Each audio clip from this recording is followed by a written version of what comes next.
Welcome to Buddha at the Gas Pump. My name is Rick Archer. Buddha at the Gas Pump is an ongoing series of conversations with spiritually awakening people. We've done over 560 of them now. If this is new to you and you'd like to check out previous ones, please go to batgap.com, BATGAP, and look under the past interviews menu. For those listening to this particular interview with Jim Finley, you might particularly like to listen to my interviews with Cynthia Bourgeau and Father Thomas Keating. In fact, Father Keating liked that interview a lot, apparently, because he took a transcript of it and made it the first chapter of his next book that he wrote. So my guest today is Jim Finley. Welcome, Jim. Good. Glad to be here. Good to have you here. Jim is a contemplative practitioner and has been a clinical psychologist most of his professional life, and he helps seekers who desire to live a contemplative, whole life.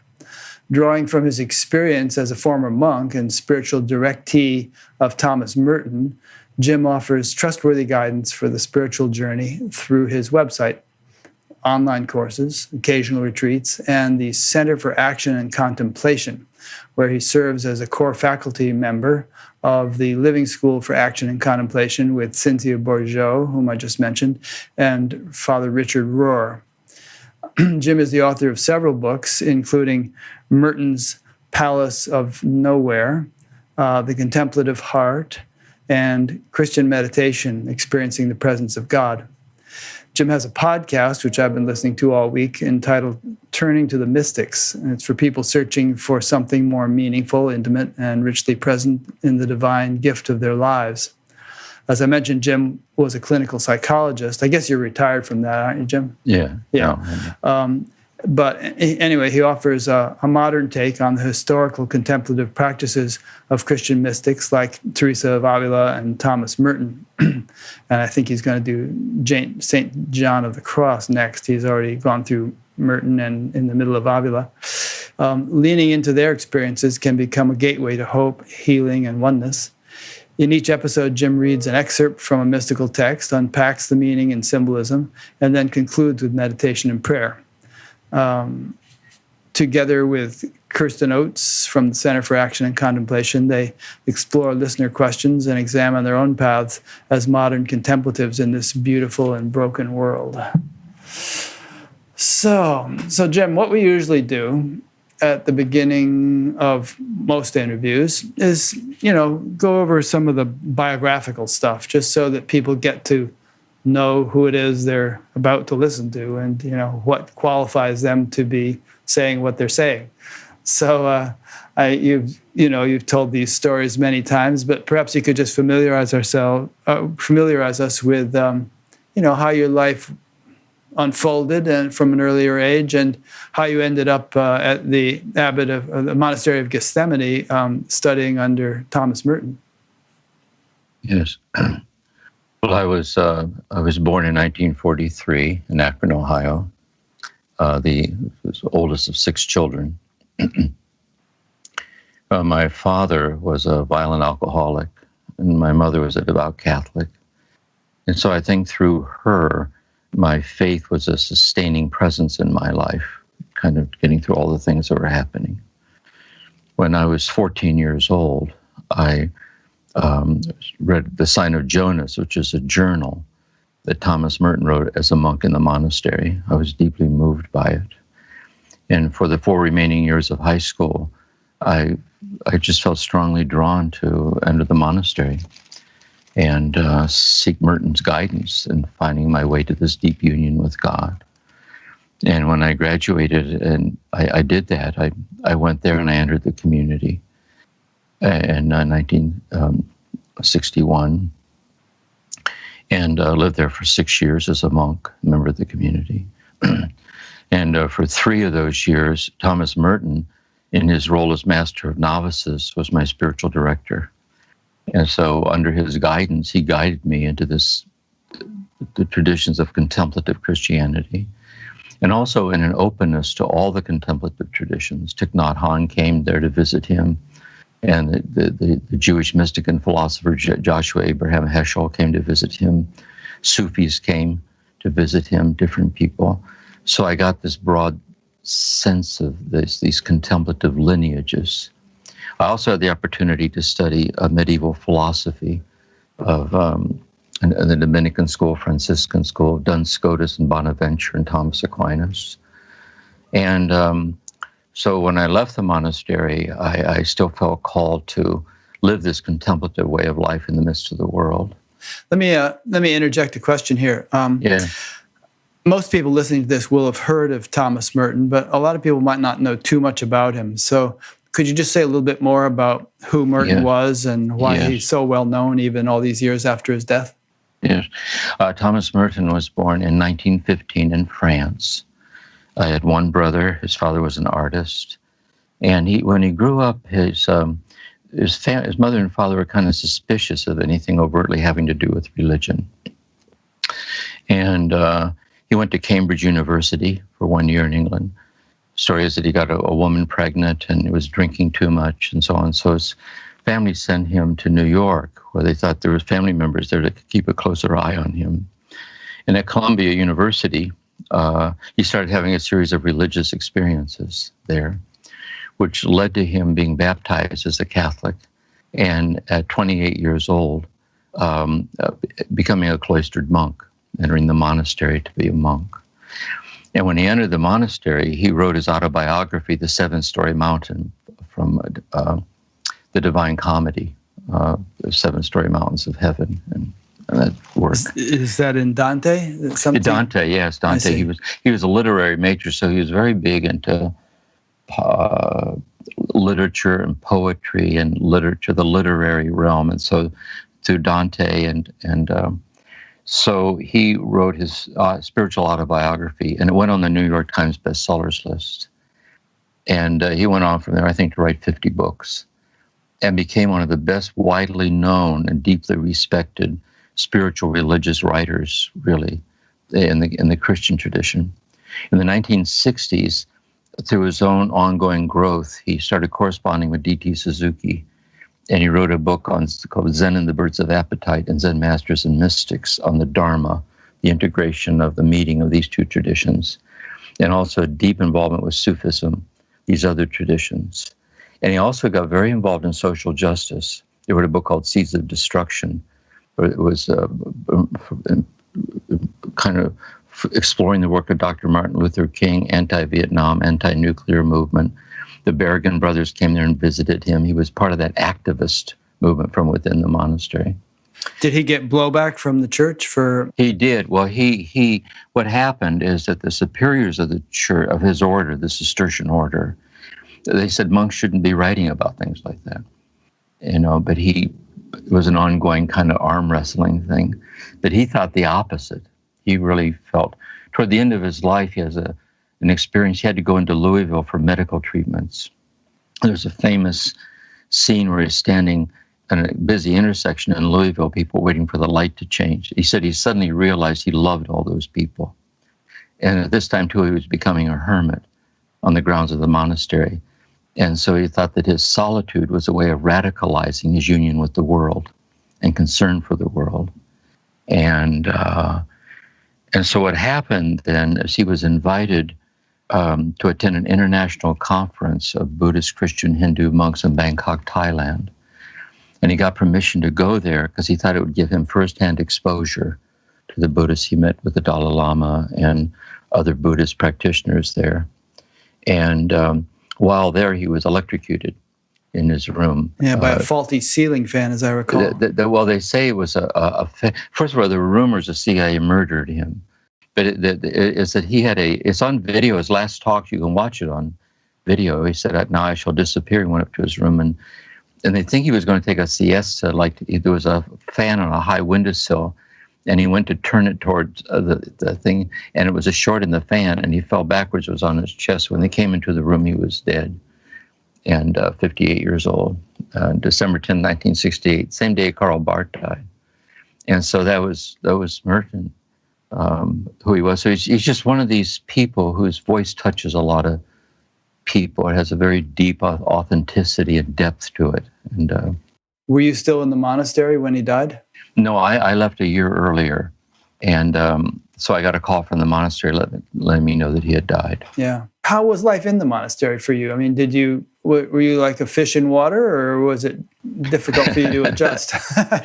Well, when I entered just before the Second Vatican Council, so there was a renewal in the order. It's an order that traces its origins back to the 11th century, St. Bernard of Clairvaux, the Cistercian order, which was a reform of the Benedictine order, St. Benedict in the 5th century. So this is was one of the cloistered monastic orders within the Catholic tradition. Yeah, like you were in silence and things like that. Yeah, we didn't, there was no talking.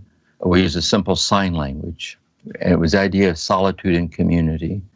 We got up at 2:30 in the morning and chanted the Psalms. And so we sang the 7 canonical hours throughout the day.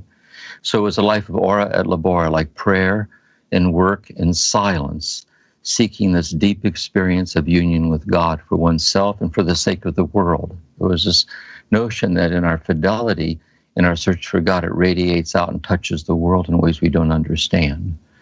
And I felt very much at home there. It had the silence, and then sitting with Thomas Merton, and he introduced me to the Christian mystics, the deep reading of the mystics. And it really changed my life. It just had a profound effect on me, really. Were you thinking at the time that you were going to stay there your whole life? I was my thought. I'd taken simple vows, temporary vows, and had I stayed, I would have renewed them once again, taken solemn vows, gotten ordained to the priesthood. And then when you got ordained, they sent you to Rome for a licentiate for 2 years of study. I wanted to study philosophy there. And so I was planning to stay, but I was sexually abused by one of the monks there. I was wondering about that. I heard you say there was something traumatic that happened to you. Yeah. So that was the impetus to leave, huh? Yeah, I fell apart. Really? Because I was imagine. severely abused by my father. Yeah. And so I thought I was safe there. Right. I mean, and this monk was a priest and was highly respected in the community. And I had no refuge. I didn't know. So the trauma I came in with, which I never really looked at, I kind of brought it in with me. Yeah. Kind of reopened. And I just had to leave. I could just tell I had to leave, so I left. Did that guy get busted for his behavior, or was He it didn't. covered? I never, no. Got covered up or ignored? It ignored, yeah. Yeah. But things have really changed in the church. You know, there's all this horrible stuff about the abuse in the church of clergy and so on. So I think the church still has a long way to go. Yeah. But it really is beginning to come into the clarity of the need to address this, look at the causes of it, to take care of that and so on. But back then, there was a complete kind of not being consciously aware of it. And so I just knew I had no recourse. I mean, I wouldn't have known. I just knew I needed to go, so I left. Yeah, I know with some people you can't even bring up the subject of Catholicism without them kind of starting to have steam blow out their ears. And, Yeah. You know, so upset by all the stuff that's happened. Yeah. But apparently you have. Well, you know, I mean, it's always been a spectrum. I mean, there have been, on the one hand, people getting tortured and burned at the stake, and on the other hand, you know, great saints, and so the whole gamut of. It's people. Welcome to the human family. Exactly. You know? Yeah. And really, I would say this, that if anyone's upset about all this, about clergy abuse, it's the priests. I mean, a lot of the priests are being faithful to their celibacy, and they're heartbroken by all of it. It's complicated, the layers of historical ways how this happened. The same way at the monastery. I'm not saying I was the only one there this happened to, but I think it's relatively rare. Really, most people, like Thomas Merton, many others, it's just part of the brokenness of the human condition. And we're always needing to look at it, address it, be honest about it. And we're all like precious broken sinners, all of us. And we need to acknowledge it. I wonder if it has to do with the fact that everybody in that, in that position is supposed to be celibate. Perhaps a lot of people, sign up for it, and it's not their natural tendency to be celibate, and so they're straining, and Exactly. See, I think there is like for example, the Buddhist tradition is a celibate tradition. Like Thich Nhat Hanh, they're celibate. Some of the yoga traditions also is a celibate tradition. But the thing is, instead of people coming into it in a mature way as a calling, in a kind of basic sexual health within themselves, how they sublimate that to deepen it into these unitive experiences. They kind of come in completely immature, unaware. And then when they get into it, this stuff starts coming out sideways. They don't know what to do with it. And then there's a kind of institutionalized lack of acknowledgement of the importance of helping people understand this, and it happened from there. So it's in the process of being addressed and dealt with, but it's an ongoing part of the human experience, I think. Yeah. I know in the yoga traditions, by yoga we mean the whole Vedic Hindu thing, many of the great sages and rishis throughout history have been householders and had sons and daughters and the whole deal. But also in that tradition, there's kind of an understanding of what to do with that energy if you are going to be celibate, how to sublimate it, as you say, and so it doesn't just get sort of blocked with no outlet. Exactly. So in the yoga tradition, for example, they say the Kundalini yoga up through the chakras, and you integrate that libidinal energy into this namaste. And the same is true in the Christian tradition. In the Christian tradition, in the Christian mystics, it's nuptial mysticism, mystical eros. You get this training and guidance in that. But I think the more noble the aspiration, the more fragile the container that tries to be faithful to it. And so people often don't get the guidance that they need to do that, and it's just that's the way it is. Say that again. The more noble the aspiration, the more fragile it tries to be faithful to it. That's right. Say the more. Let's say I'll speak of it in the Catholic tradition. Okay. So in the tradition of Saint Benedict, it's in the 5th century, and he was a hermit. He was living in a cave, seeking this life of solitary prayer. And he was inspired also by the Desert Fathers and the Desert Mothers, the stories coming through Evagrius and different people. And he had this kind of unitive state of consciousness, this kind of state of being deified, love. And when people recognize this transformation in him, that's how it draws people. Like, help us so we can find this too. And more people started coming. And so he wrote a rule, the rule for monks, which played a significant role through the Middle Ages of feudal society and so on, the formation of the society. So the whole monastic ethos, the whole monastic aspiration towards transformation into this ultimate state of oneness with God, oneness with us in every breath and heartbeat, radiating out to touch the whole world. The nobility of the aspiration is held within the fragility of the social structures that try to maintain it. The weakness of certain people, the lack of spiritual groundedness in those who are trying to lead the thing, and so there's an ongoing.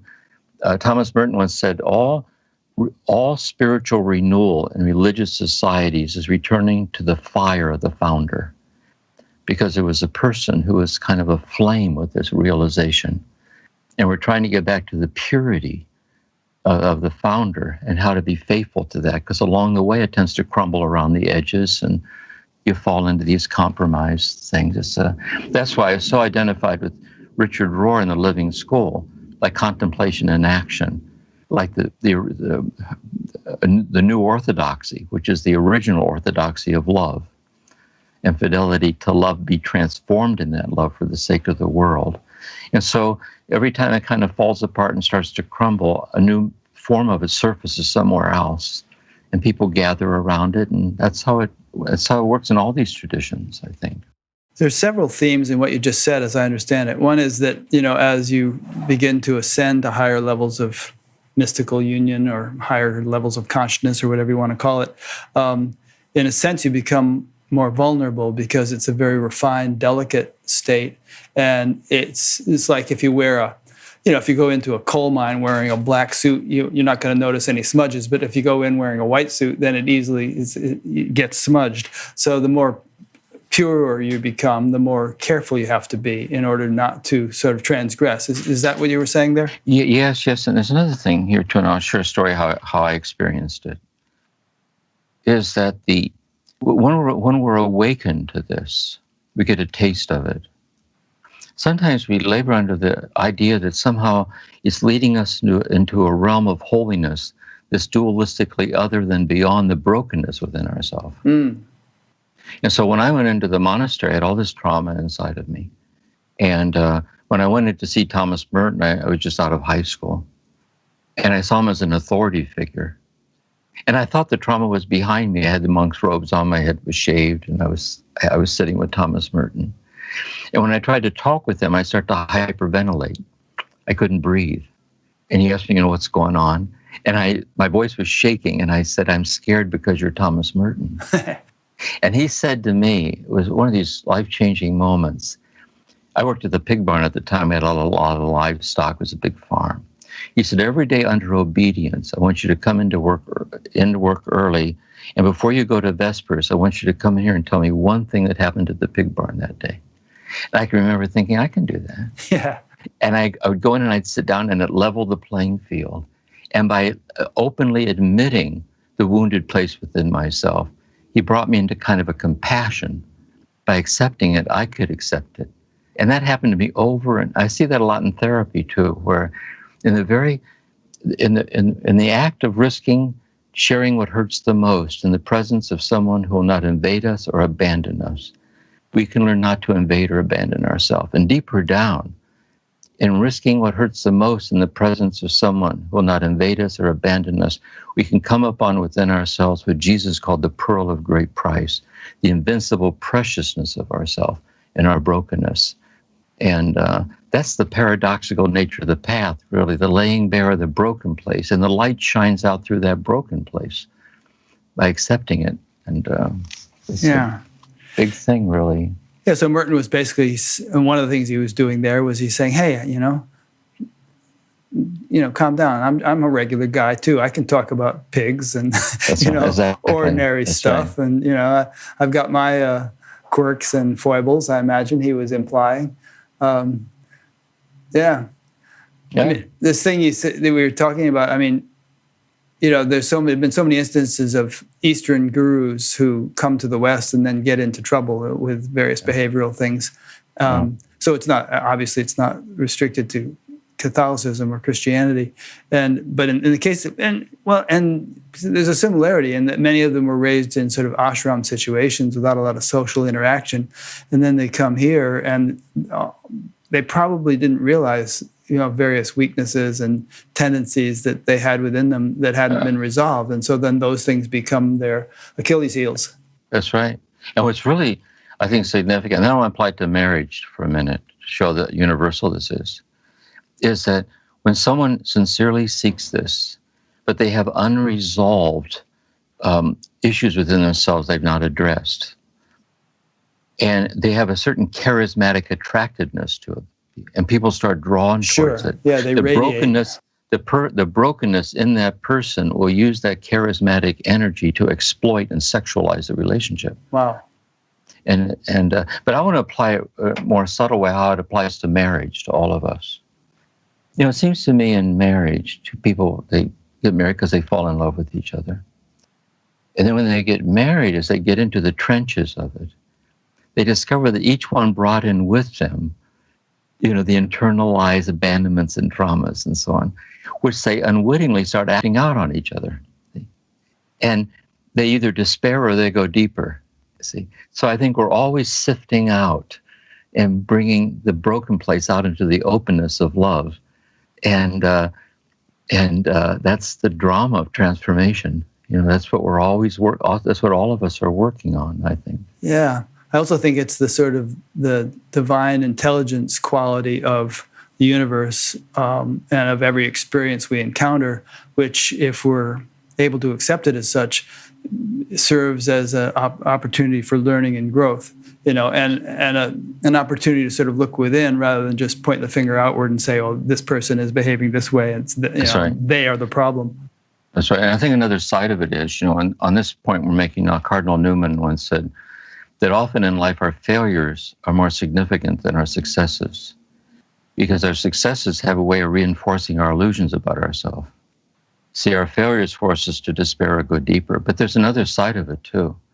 Sometimes what happens, we discover we have a gift of creativity or whatever the gift is. And we can't hold on to the impoverished impression of ourselves and open our arms to receive that gift.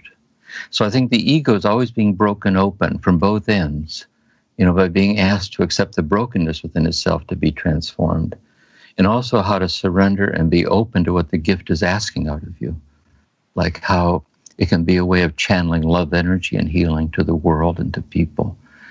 And Thomas Merton once said at the monastery, he said, you can't love and live on our own terms. He said, we should all get down on our knees right now and thank God we can't live the way we want to. Because in the humility of honesty, it breaks us open. And we're asked to walk that walk. That's great. Yeah. There was a rather amusing story of how you ended up getting married. I didn't quite gather, listening to your talk, whether this was the woman you stayed with throughout your life or whether you had a second marriage. But you got out of the monastery, you asked a girl out on a date, you went to see Lawrence of Arabia, and then right after that you proposed to her. Boom. I came out of the monastery because I dropped out of the church, and I took refuge in the Dharma. Really, I was introduced to Buddhism through Merton. It was really refuge for me. And I moved in with my parents. My father was still beating my mother. How did she, brothers. I don't want to sidetrack the question I just asked, but how did she tolerate that so many years? Battered wife syndrome. And also the Catholic Church at the time said it's a sacrament. You offer it up, you do your best like this. And also the person who's caught into the pattern of that, where he would apologize to her, then do it all over again. And there were 6 children, and it was horrendous. Yeah. I had a similar thing, but it wasn't physical. It was more verbal with alcoholism involved. But there was always this passivity. Now I think I should have intervened. I should have said something. I should have done something. But when you're a kid, you don't know better. Yeah. And so that was that. So when I came out of the monastery, then I think maybe the very first person I ever dated, with Dr. Zhivago was what we saw. Oh, that was it. I said Lawrence of Arabia, Dr. Zhivago. And I came out of the movie theater and I couldn't find the car. We were walking around trying to look for the car. Uh-huh. And I proposed to her. Before you found the car? And her family was right there. Well, it was about a week later. We were at a picnic. I had a few beers and so on, and I asked her to marry me. And she came from an abusive background. I had no job. I had no money, nothing. And we eloped to Monroe, Michigan, justice of the peace, and moved in with my parents. And lied awake at night listening to my father beat my mother downstairs. It was a horrible thing. I have 2 children by that marriage. So when I left that marriage, when I got my scholarship for my doctorate, and I was still giving retreats through all of this on Thomas Merton and mystical union and so on. So when I got my doctorate, in clinical psychology, I started integrating the mystical spiritual dimensions of life into the healing process. Like, what's that look like? And as I worked through that process with myself, I left that marriage. I saw it was so destructive to my daughters, and So then what happened is, in leaving the marriage, I was giving a retreat. It was early on Merton's Palace of Nowhere in the book I wrote. And a woman attending the retreat, it was on the dark night of the soul in St. John of the Cross. And a woman attending the retreat asked if I would see her for spiritual direction. And I did end up marrying her. So we were together for 30 years. She just died 4 months ago. We were very close. It was a very precious relationship. We were both therapists and spiritual directors. We lived here at the ocean. And it was just one of these life-changing spiritual gifts to me, really. That's beautiful. Yes, I've been listening to your podcast, and in the early episodes, she had just died days before, and you're making an episode. It was very poignant. Yeah. Okay. What was I going to say next? Well, let's shift a little bit. We'll loop back into personal anecdotes and things, but we've already used the word God quite a few times, and someone here, Elizabeth from Colorado, sent in a question asking, is there something in the path of Christian mysticism that is more or less equivalent to what is called enlightenment in Buddhism? we might also say, Hinduism, they use the same word. Have you experienced this or known anyone who has? So there's that question, something in Christianity that correlates or corresponds with enlightenment in Eastern religions. And also I'd like to sort of get into your understanding of what God is, because it's a word that has so many meanings to so many people, and if we're going to be using it, we'd better define it. Right. We'll do enlightenment first. Is there a Christian corollary to enlightenment or to namaste, to the deep union that occurs in realized yogis? And is there a Christian analogy to that? And there is. And really those who realize that experience are mystics. The Christian mystics are men and women who have been transformed in a mystical experience or a series of mystical experiences in which they mystically experience everything that they experience. And the mystical experience, Romano Guardini, one Catholic writer, put it this way: the mystical experience is the realization that although I am not God, I'm not other than God either. And although I am not any of you, I'm not other than any of you either. And although I am not the earth, I'm not other than the earth either. It's really a state where we and God cease to be experiences other than each other. And our ultimate destiny is infinite union with the infinite mystery of God as our destiny. And even on this earth, we can be awakened to it as this unitive state. And so mystic teachers, then, like John of the Cross, Teresa of Avila, Meister Eckhart, they offer trustworthy guidance for the person who feels interiorly called to realize that unitive state. So Thomas Merton, when he started corresponding with D.T. Suzuki, the Zen scholar, and so when I read these stories of enlightenment, these koans, where the master meets the disciple, he says something leaps off the page at me and says, this is true. And I'd like to know if I, as a Christian monk, could talk with you as a Buddhist about the common ground. And so really that's what drew me to the monastery, is that common ground of this ultimate realized, I'll put it this way, I'll put it in a Christian term. What if right now we could all close our eyes? And with our eyes closed, we could be interiorly awakened. So that when we opened our eyes, we'd see through our own eyes what Jesus saw in all that he saw. What would we see? We'd see God. Because Jesus saw God in all that he saw. And what's fascinating about it, when you sit with the Gospels, it didn't matter whether he saw a prostitute or his own mother, his executioners or his disciples, a person of great wealth and power or a widow dropping her last coin in the box, or a flower or a bird or a tree. Jesus saw God in all that he saw, and he said, you have eyes to see and you don't see. And so if we could really, really, really see right now all that we really, really, really are, we see the infinite mystery of God pouring itself out and giving itself away as the intimate immediacy of all that we really are. That state, that vivid state, and the fullness of that state would be the unitive mystical experience. And then we can learn to be habituated in that state and translate it into love for other people. So it's very much at the heart. Thomas Merton once said that, he said there's a lot of Catholics losing their faith, and they're losing it in church because the church doesn't teach its own mystical lineage. People don't even know about it.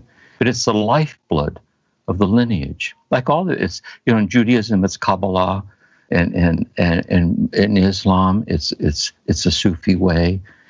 And Hinduism, it's this deep Raja Yoga, this deep Bhakti Yoga.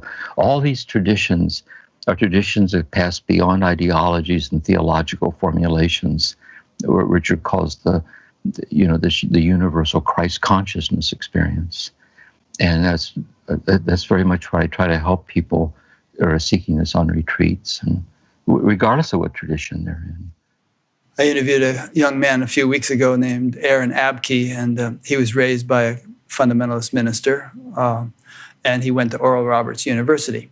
And he was, he found himself sitting there listening to these fire and brimstone sermons about what was going to happen to all the people who didn't believe what they believed.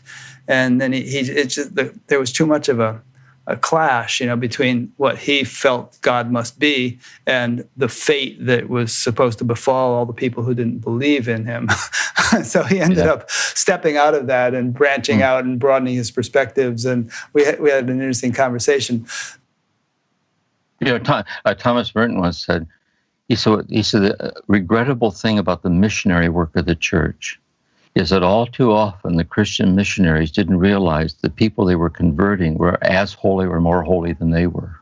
Yeah, I mean, I'm sure some of them went to India and thought these yogis were just a bunch of dirty bums, They did. They were actually in a very high state.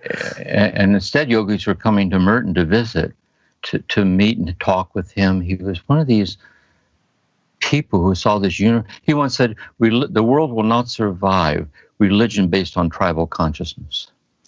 He said, but if the people in each tradition will go to the heart of the tradition, which is this unitive experience, they recognize each other. And in that recognition, if they would speak out of that unity, religion could be a source of union in the world. So Yeah. On the note of mysticism, sometimes when I hear the word, I think, well, ideally there could be a society in which the norm was what the mystics have experienced, the rare exceptions that we call mystics. That could be the norm for people. And then perhaps even in that society, there would be people who had gone beyond that norm. They were still at the edge of that bell curve, and we would call them mystics. But it's really a matter of, what we're accustomed to. There is no reason why the deep experience, unitive experiences of the mystics couldn't be normative for human beings. We all have the instrument with which to have that. It's just a matter of developing it in large enough numbers, wouldn't you say? Yes, I would say here's an intuition that helps me with this. Imagine I live at the ocean here, so I think of it this way, I guess. Imagine you're walking along the ocean shore ankle deep. It's true you're only ankle deep.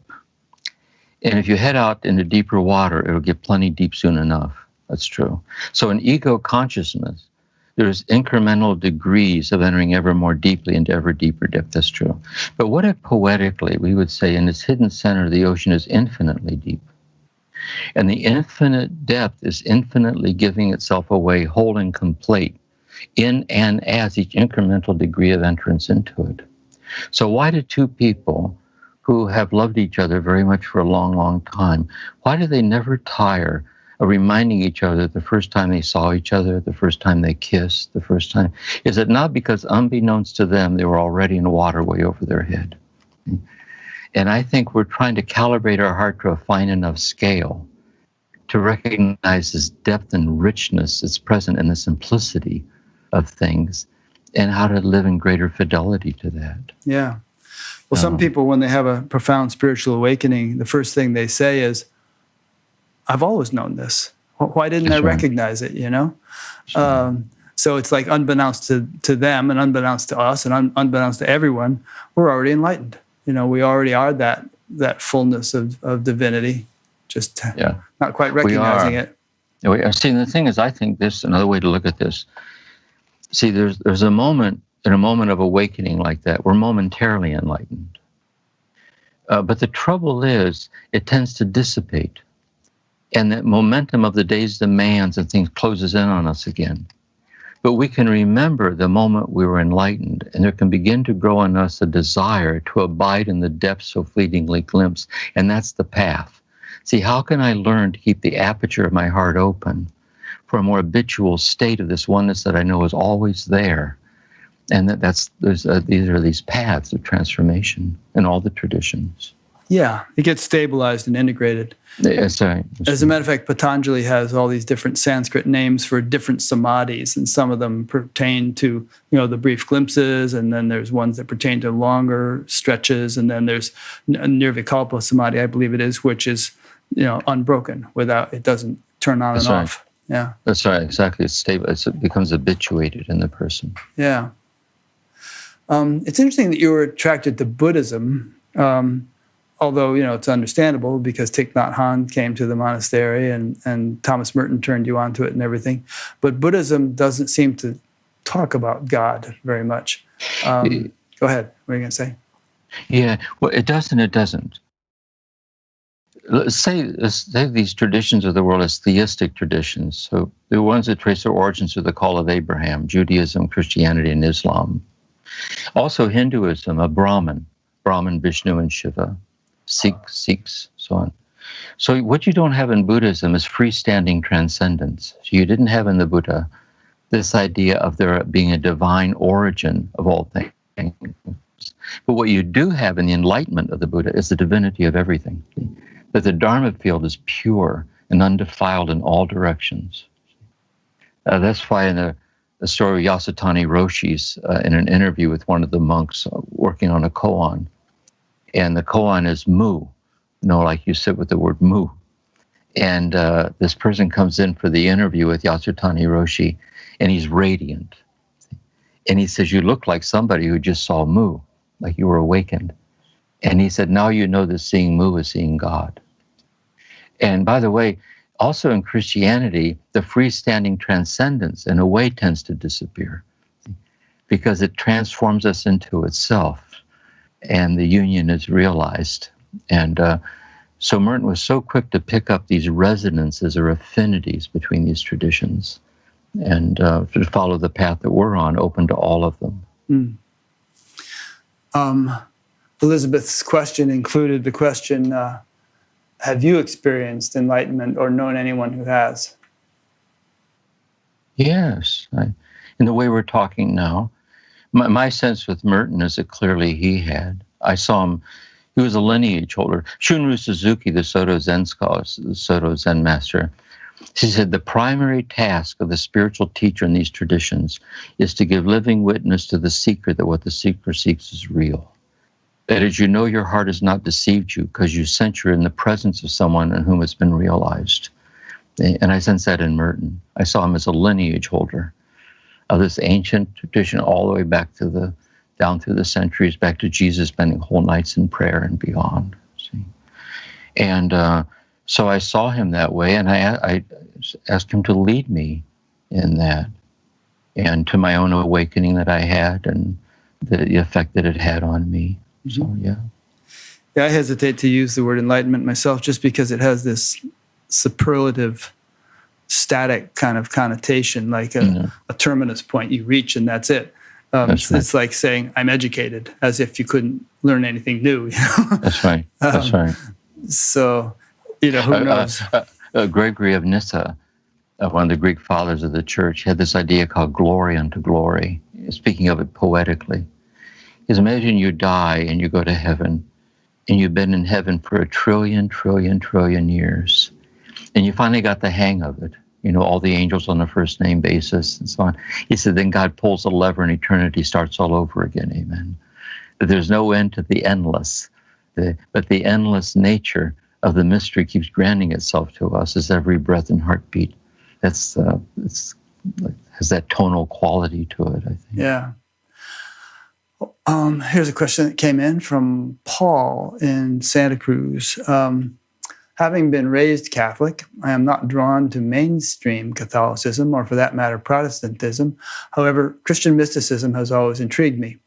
Is Christian mysticism, by definition, a solitary practice, or is there a denomination that focuses on the mystical aspect? I guess it means, is there a way that it can be participated in a group, a sangha or a satsang?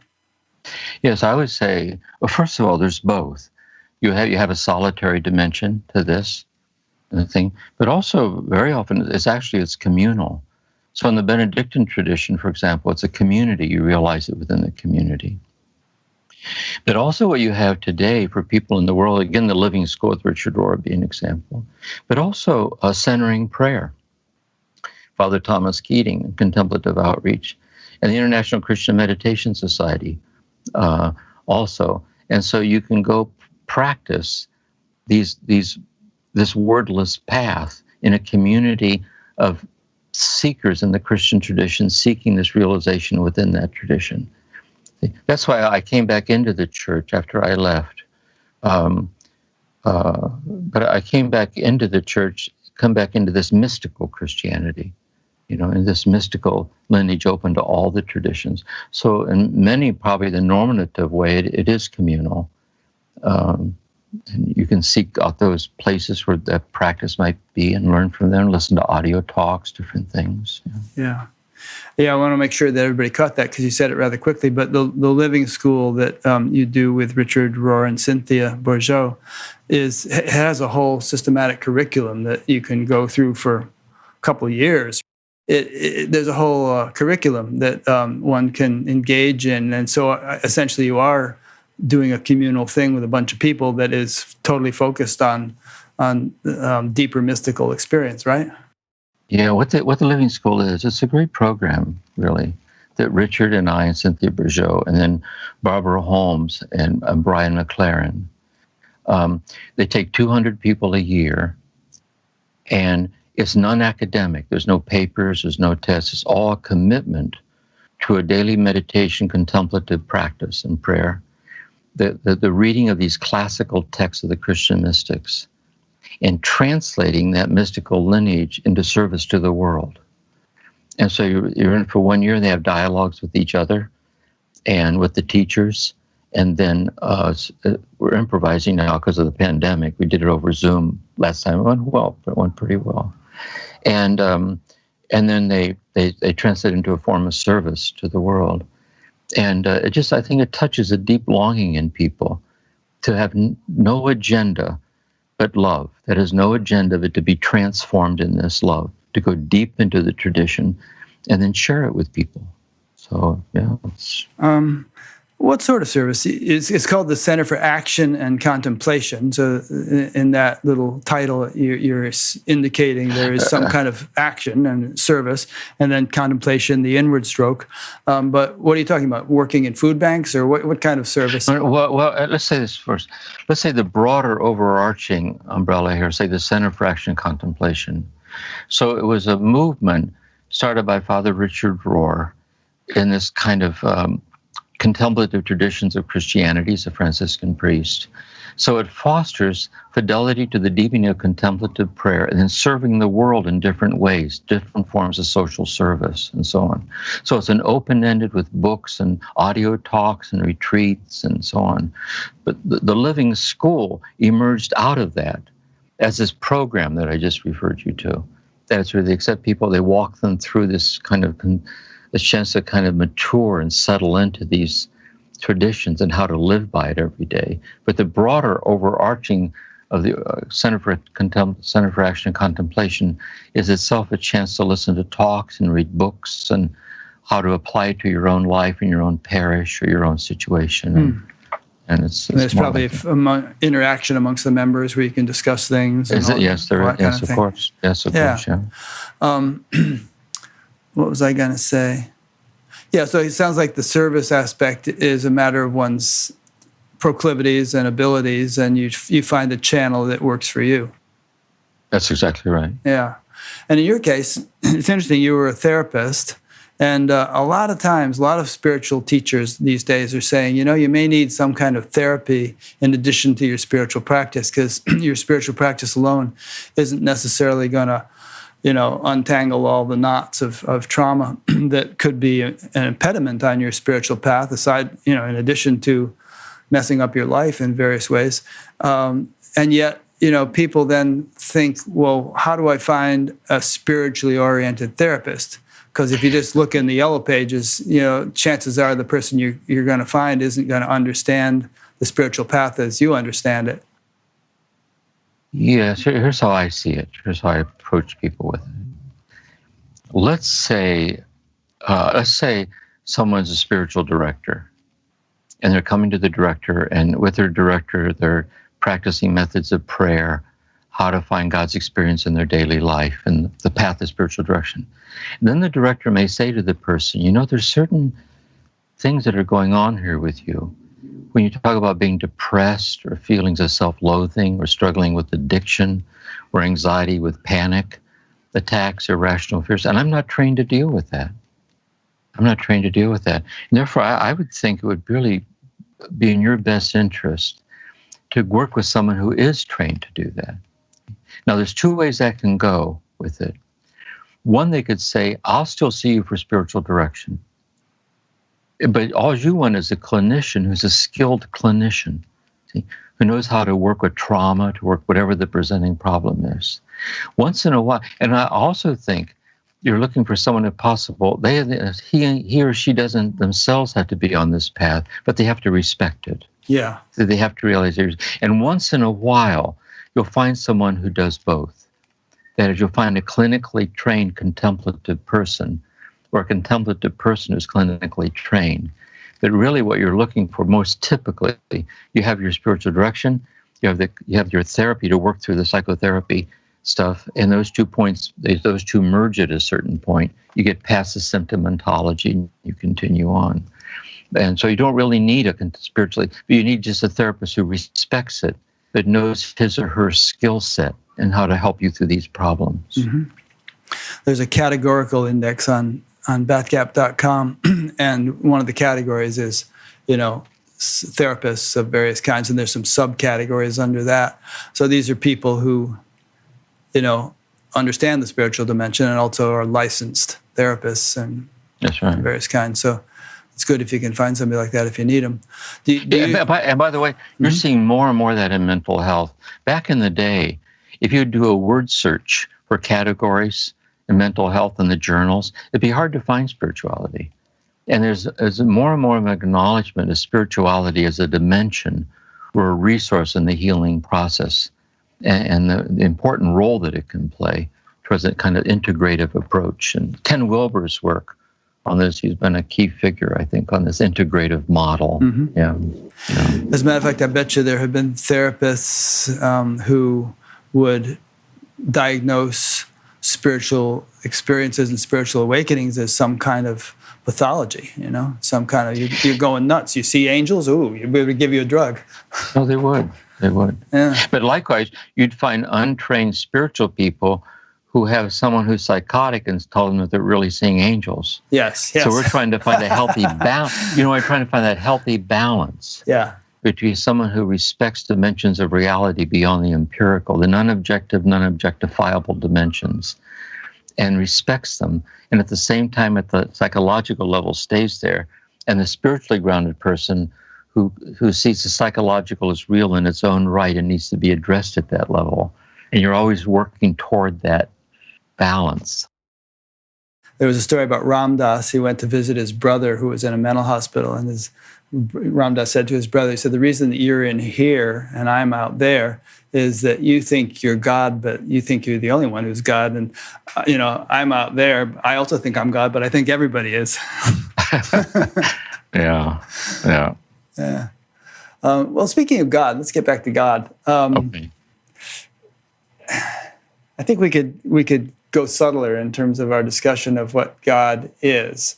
I always hear, I have a quote, somebody sent me the other day a passage in the Bible which pretty clearly indicates the notion that God is omnipresent. That I think Jesus or something said, every single blade of grass, God resides in it. And also there's the omniscient part and the omnipotent part. So is Christianity as a whole kind of on board with that, or would it again be the mystical, subset that appreciates that kind of idea? Yeah, let's talk about this God, like the word God, and how in the Christian tradition. Here'd be one way of starting to get a sense of it, like this. Let's say one way to look at it would be to say that God is transcendent, ineffable, beyond all categories, beyond all designations. God's revealed as hidden, is beyond, because it's infinite, the hiddenness of God.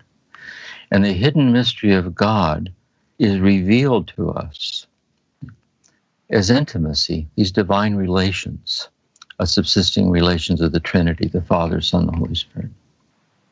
And God is origin. God is Abba, Father, patriarchal society, or mother. God is origin. We'd put it this way, that ultimately just one thing is happening. The infinite presence of God is presencing itself, pouring itself out and giving itself away in and as the intimate immediacy of our very presence, the presence of others in all things. This is the God-given, godly nature of ourselves, others, and all things. This is not to say that we are God, but to simultaneously affirm our absolute nothingness without God. For if God would cease creating us into this present moment at the count of 3, we would vanish, because we're nothing, absolutely nothing, apart from God's self-donating act of pouring itself out as our reality itself. But it's our very nothingness without God that makes our very presence to be the presence of God. To experience that is the religious experience. And since love is the overflowing fullness of presence, just one thing is happening. The infinite love of God is pouring itself out and giving itself away as the intimate immediacy of ourselves, so that love is our origin, love is our sustaining ground, and love is our destiny. And that's God. That God is love. So if God is omnipresent, can there be anything other than God?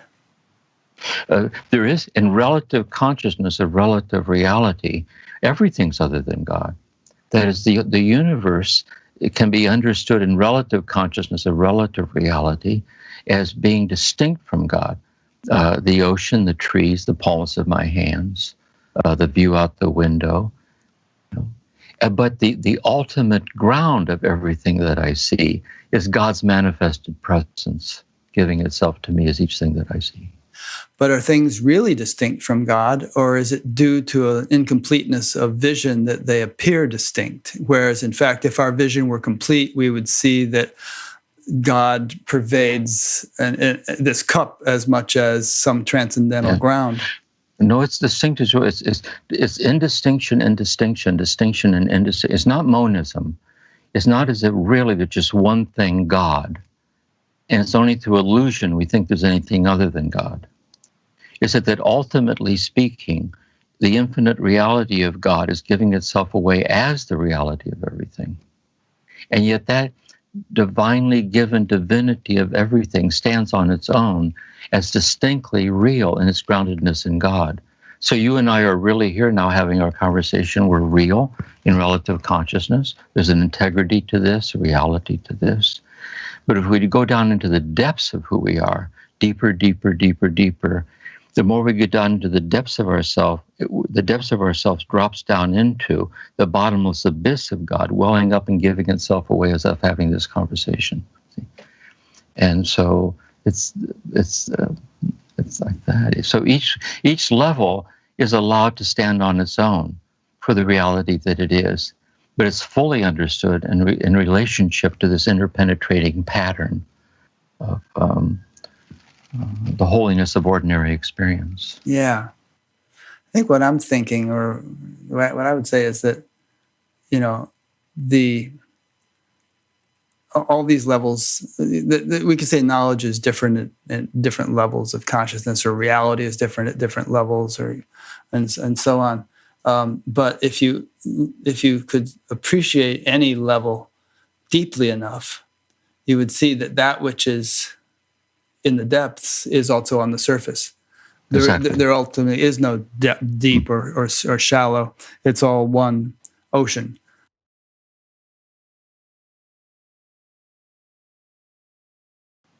So that's what I meant earlier by saying poetically. What if the ocean and its hidden center is infinitely deep, and it's infinitely giving the infinite depths of itself away, holding complete as each incremental degree of entrance into it? Then even in the shallow water, you're in waterway over your head, which is the religious experience. See, it's a sense of amazement or wonder, like the boundaries fall away.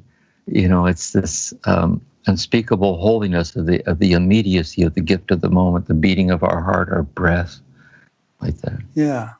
And don't mystics say, maybe some of the mystics that you're going to cover in your podcast, that they do see God in everything. They look at the cup, or they look at the cat, or at the horse, or at the wall, or something, and they can, they're not just seeing the material thing. They see that, but also they see its essential reality, which is God or divinity or consciousness. Yeah, I like the saying that Carl Jung said somewhere. He said, "How can we claim the years have taught us anything if we've not learned to sit and listen to the secret that whispers in the brooks?" So that if I look at a fire, for example, in ego consciousness, I see a fire.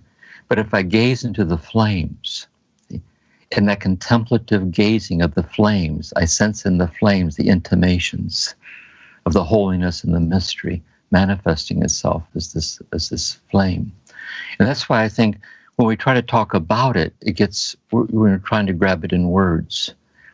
But more when we sit in meditative silence infused with love, with a state of wonder, we intimately taste directly for ourselves for which no words can be found. See? And I think that's the key to this. This is why we long for the experience of what our words are alluding to. Yeah. And how to stabilize in it and share it with people. And that's true of everything. I mean, you and I could talk about some exotic fruit that neither of us has tasted. Like, let's say we've neither of us ever had a mango, and we've read books on mangoes, we've seen movies about mangoes, we've heard all this stuff, but we have no idea what they taste like until we actually taste one. That's exactly right. Yeah.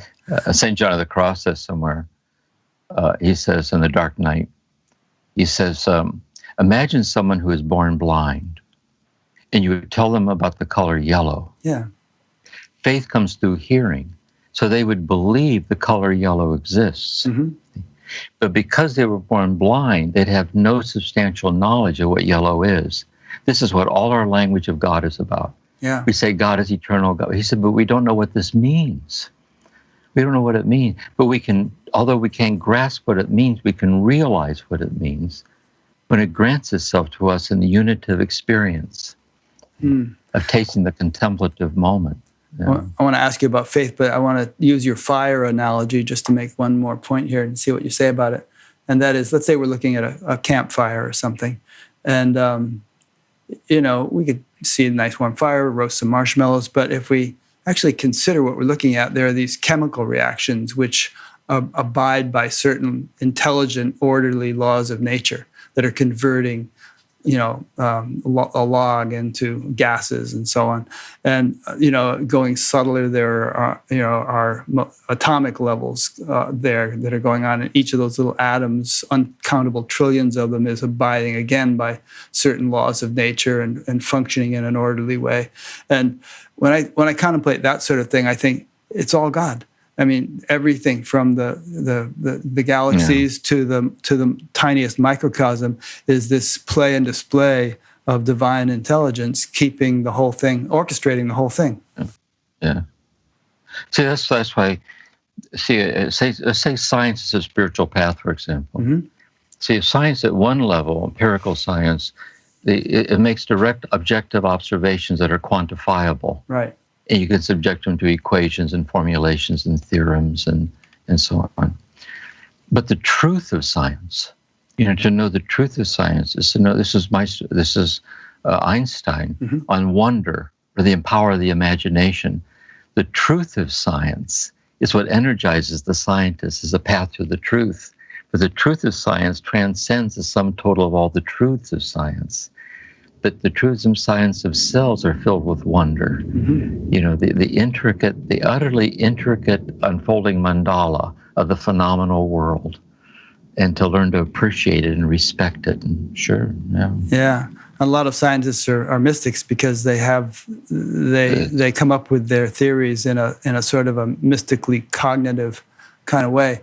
When Sir Arthur Eddington went to Africa to view a solar eclipse and verify the bending of starlight, which confirmed Einstein's general theory of relativity, some reporter said to Einstein, well, what would you do if the theory had been disproven wrong?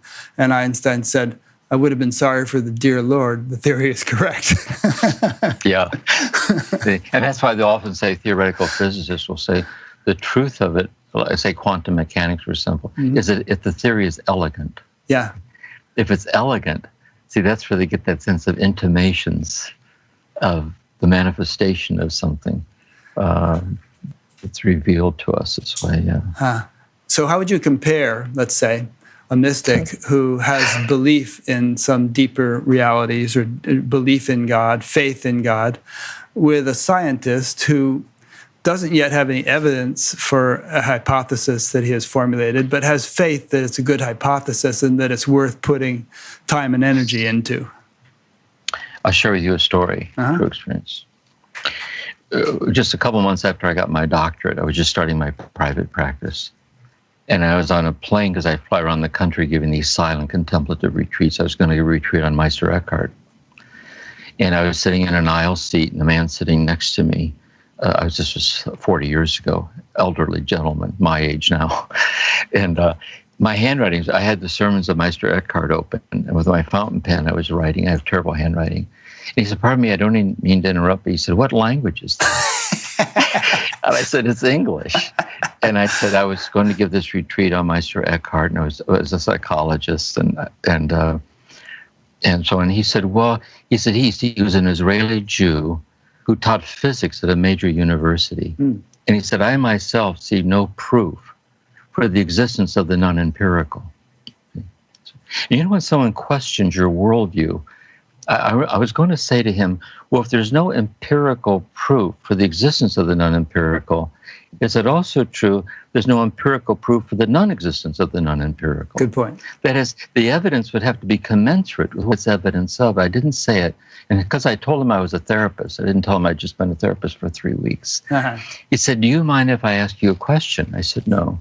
He said, my wife and I had one daughter, and she was in doctoral work. She was a brilliant young woman, and she was killed. And he said, my wife and I were devastated by it. He said, we still are.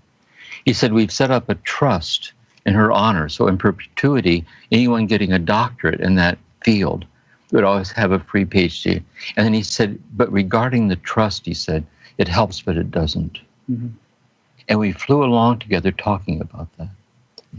I would say in my language, the holiness of the moment, the God's the infinity of the holiness of our interaction, like that. But if I would say to him, have you ever considered deep Torah study? Or, you know, I was so touched by Martin Buber, which I wonder about I and thou would help you. I would be disrespecting his worldview. That's why there are some people who aren't religious at one level, yet they hold a deep religiosity at a very deep, intimate level of themselves. And when the conversation was over, as I was getting my bag and so on, he said, thank you. And I said, thank you back. I've often thought about him. Yeah. And that's why I think what I like about therapy, it peels back the layers. You get to this vulnerable moment where you come up from behind the curtain and try to stammer out something for which you have no words for. And I think when you're with somebody like that, you're on holy ground. And I think God is the name that we give for that, I think. Yeah, that your story brings up a good point, which is, you know, Christ often alluded to when he mentioned not throwing pearls before swine, although swine is a little bit of an insulting term. To the swine. But the point is that obviously there has to be a certain receptivity, and it helps to sort of teach to the level of receptivity that you find in the person. And, you know, you can't just sort of, well, you get the point. I do, yeah. Yeah. That's why I always think is if let's say we've been touched by this way in whatever way, and we want to share it with somebody. It's very hurtful sometimes, especially if the person that you know, you try to share it and they just look at you funny. Yeah. You know, and there's a solitude about it. And it really hurts if they make a disrespectful remark towards it. And so I think we're always watchful over knowing whom we disclose it with is someone who's receptively open to it. And likewise, we return the favor and never speak in a disparaging way about something sincerely shared that has touched somebody. Yeah. And that's big, I think.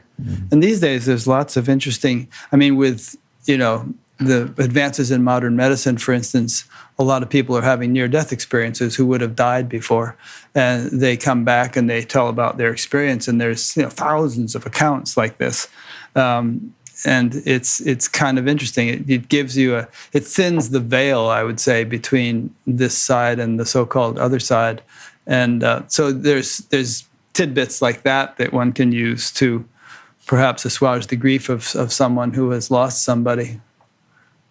I love Gabriel Marcel, says somewhere, the philosopher. He says, we know we've learned to love someone when we've glimpsed in them that which is too beautiful to die. Nice. Yeah. And so it's the deathless beauty of the beloved. So although the beloved is dead in manifested reality, the deathless beauty of the beloved, you intuit, is still very much with you in the unseen foundational interplay of your souls with each other. that you shared when you were together in the body. That's why in my own life right now, I'm thinking, writing reflections on the way of the widower. Like widowhood is a spiritual path, because the veil between life and death starts to become more ephemeral or diaphanous. Mm-hmm. And I think there's a certain contemplative, mystical, tonal quality to that sensitivity. The ancestors and the intermingling of the living and who we call dead. Yeah. Who we're going to be joining here in just a few minutes. We're all on our way. Here comes the meteor. Yeah.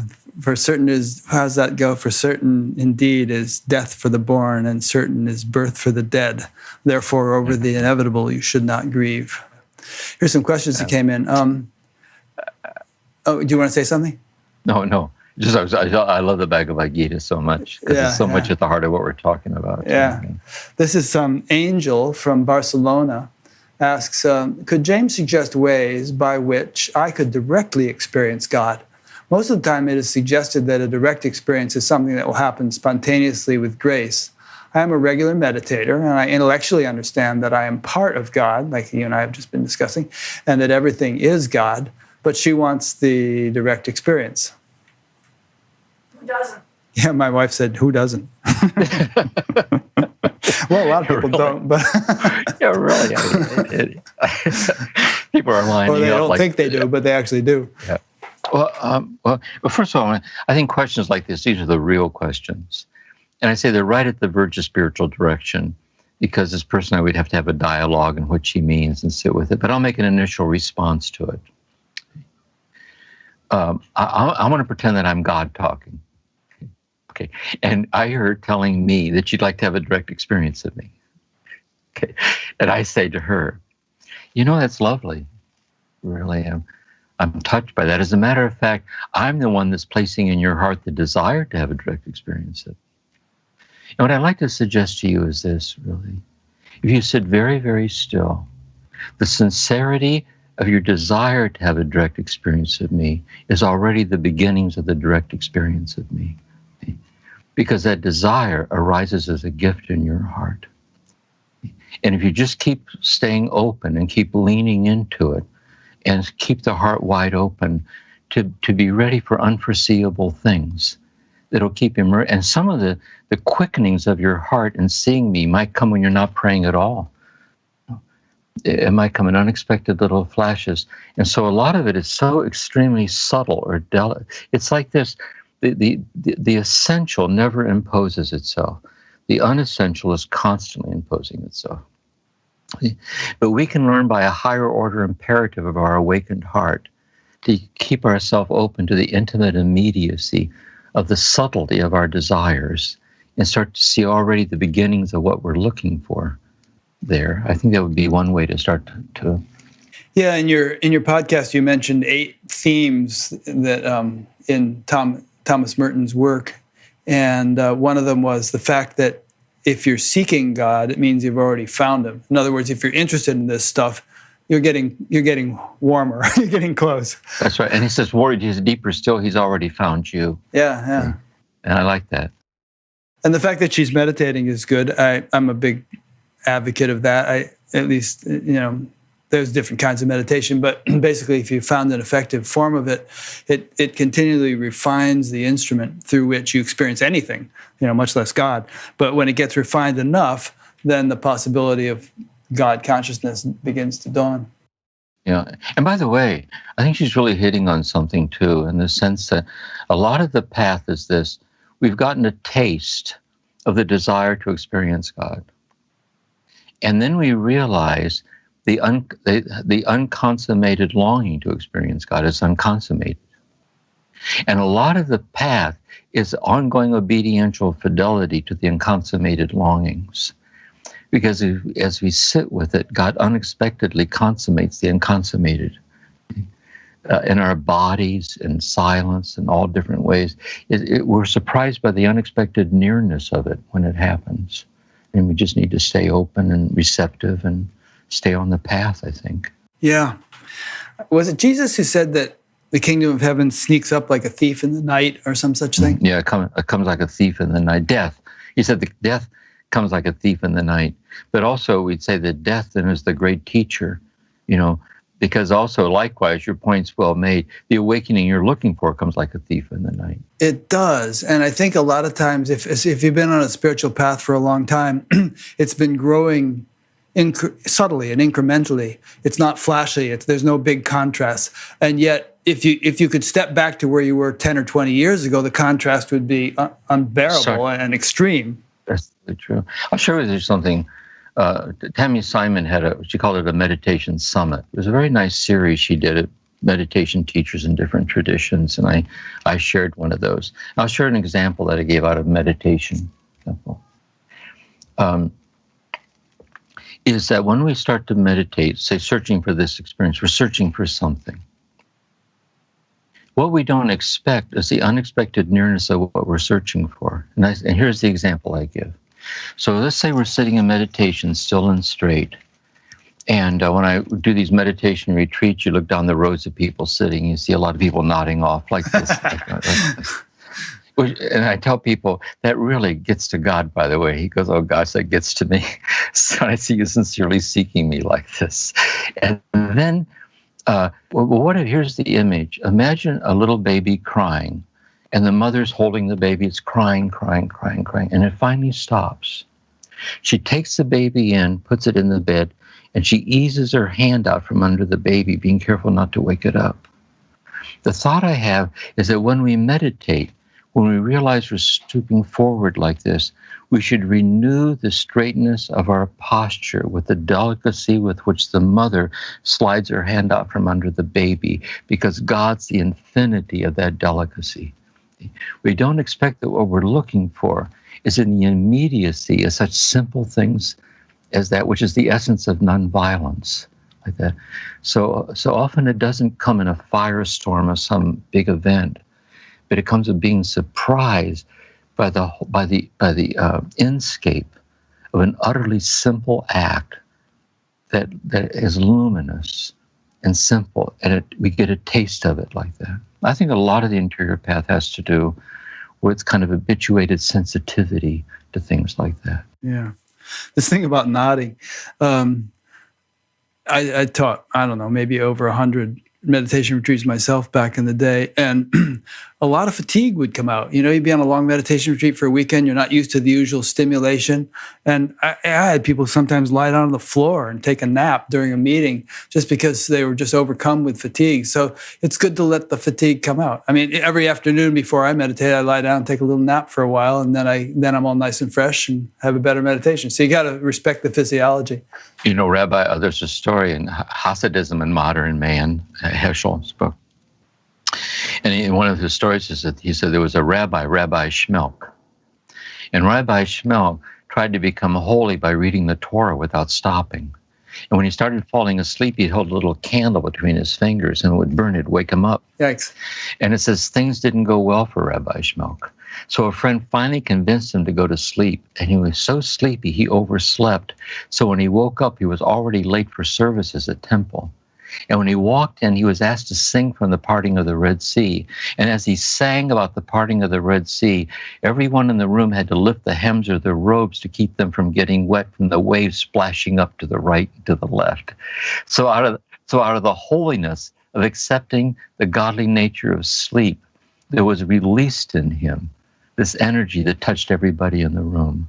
Yeah. Speaking of the Gita, there's a verse in there which says, this yoga is not for him who sleeps too much or too little, who eats too much or too little. It's the kind of the middle way, balance kind of approach to. It's true. Yeah, respecting the physiology. Here's a couple of questions that I can roll into one. The first part is from Suzanne, she doesn't say where she is suffering a necessary element on the path to awakening? And the second part of it is about the how a Christian mystic understands the crucifixion and resurrection, because obviously there was some suffering involved in that, in the crucifixion part.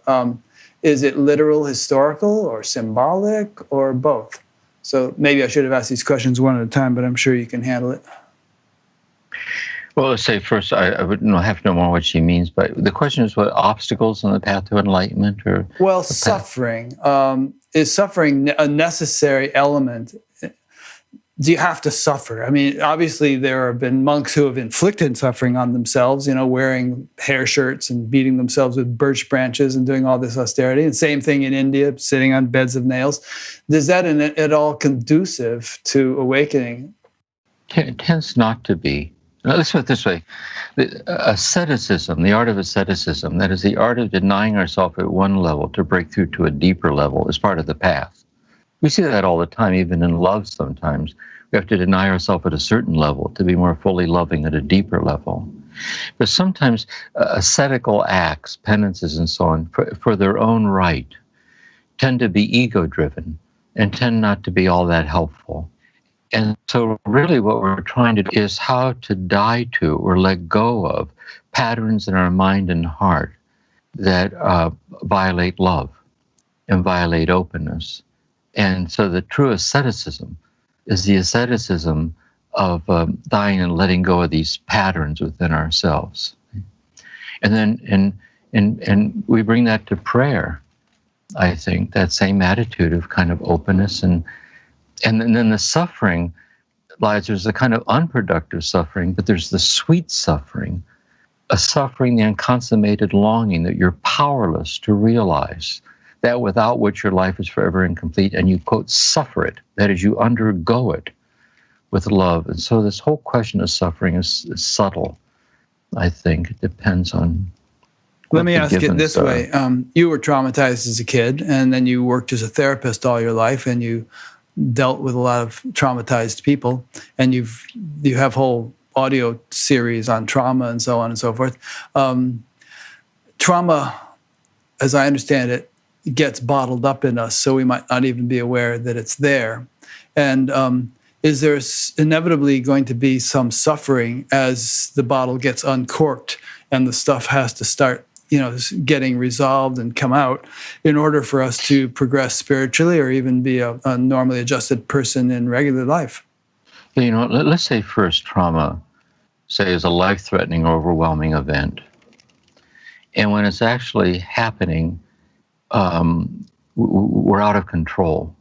You mean like getting mugged or raped or some terrible thing? You're being incested. You're being, right. A traumatizing, overwhelming, really nasty battle. Stuff. Just that. And then there's less intense, but no less real traumatizations, the cumulative effect of which can be very traumatizing. So what we try to do then, we don't like that feeling of being out of control. We don't like that. So we push it out of our conscious awareness. But the fact it's out of our conscious awareness doesn't mean it doesn't live in our body, in our limbic system, in our body. So a triggering event is anything in the present which is resonant with the original trauma. For example, someone comes back from Iraq from the war. They're sitting at a red light. The next car to them backfires. They have a panic attack. So what happens, triggering events bring out these reenacted scenarios and so on. So a person gets help at how to find a safe way in the presence of someone to incrementally bring these experiences out at the feeling level, to integrate them. So there's that. And if a person never gets triggered, they're still incomplete because they're holding inside of themselves things that they're not yet ready to. So their spirituality at one level is very authentic, but incomplete because it's being used as a psychological defense against feeling unfelt things that are still within them. They would be more whole if it would come out into the open so they could integrate it, accept it, learn to walk with it, and so on. It's always a very intimate, personal thing, I think. Yeah.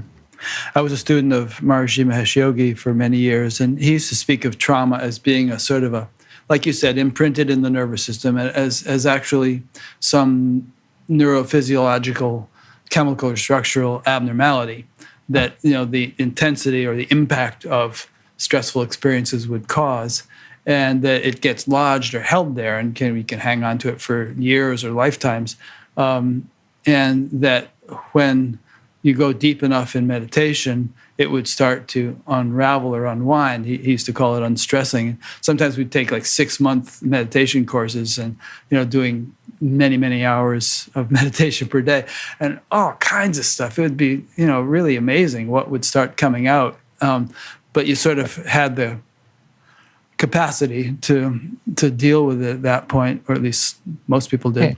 And by the way, there's such a big movement today, like compassionate therapy with the brain in mind, Dan Siegel, and mindfulness practice, Bonnie Botnick, others, that are working on mindfulness practice as a therapeutic intervention that provides and helps people to integrate these dimensions. And then for some people, that can segue into the spiritual implications of mindfulness. Yeah. It kind of goes beyond simply not being symptomatic anymore, but how to be realized in this unitive state of wholeness and so on. Yeah. All right. Now, that other question that I asked you, we didn't quite get to it. Mila from the U.S., how does a Christian mystic understand the crucifixion and resurrection? Is it literal, historical, or symbolic, or both?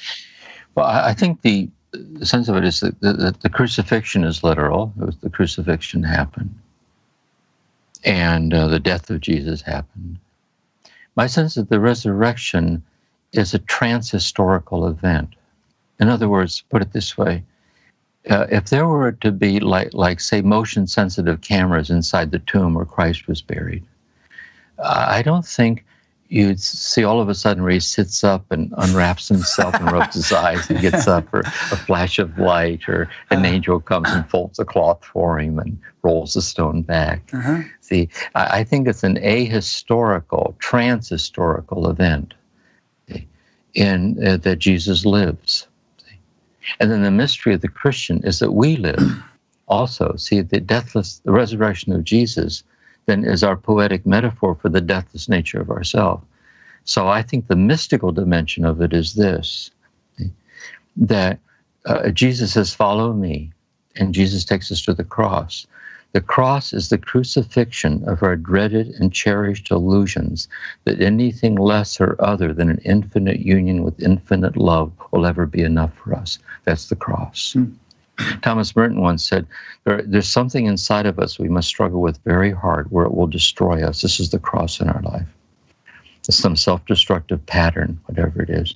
But by dying to that through love, then the eternal life, the mystery of the resurrected life, manifests itself in us. And that's how I think it's understood. And I think the mystics are saying, ultimately, we're addicted to the finite. We're addicted to the finite as being an adequate base of operations. And so we learn to break the thread of overly identifying with the finite so that the infinity that shines out through the finite can be realized. Yeah. So then you think that perhaps, obviously, by what you just said, I would assume that you don't take the Bible necessarily literally in all things. Maybe, was Jesus born of a virgin, or, did he really bodily rise from the dead and somehow the stone got rolled back? So you have no trouble sort of seeing parts of it as allegorical and parts of it as literal. I say this, it's kind of complicated in a way. The Gospels were written, I think the first one, some 30 years after Jesus. They were oral traditions, right, handed down, and they were collected stories. And so there's the historicity of the story of Jesus of Nazareth as an historical figure, and the trial and the death of Jesus. I think all that's historical. Sure. And I don't think the resurrection of Jesus is factual, but it's not allegorical either. The resurrection is a mystery of faith. It's a mystery of faith. It's incarnate infinity. It's the deathless nature of God identified with our deathless nature, manifested perfectly in our midst, the resurrected life. It's a faith consciousness, kind of a resurrection consciousness, I think.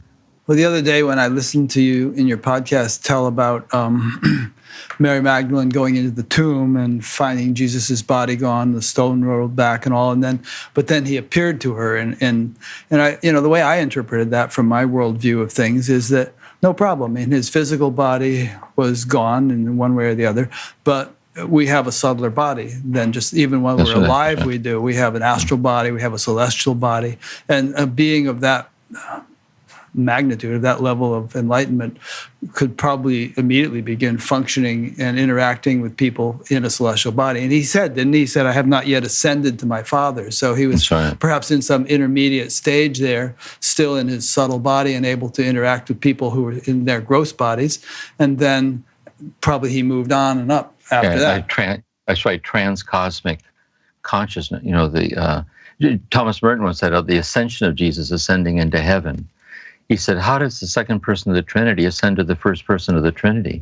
The ascension was for our sake, like waving goodbye. Yeah. But the transcosmic reality of the Christ reality is symbolized in these stories, which are the truth of which is realized in our faith and in our prayer, in our way. Same with all these traditions. You take the Bhagavad Gita, if you really go into the depth and the richness of these poetic metaphorical stories, they allude to realizations of the divine and are called to be transformed in those and live by those and share those mystery with other people. You know.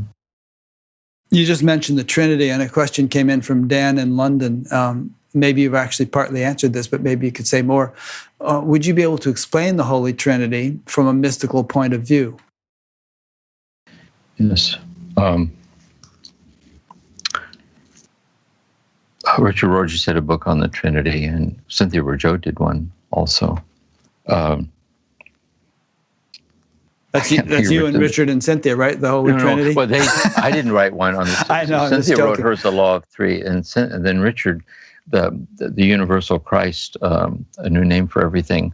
The one on the Trinity is escaping me right now, and the Trinity is a lovely book. But I'll share a brief.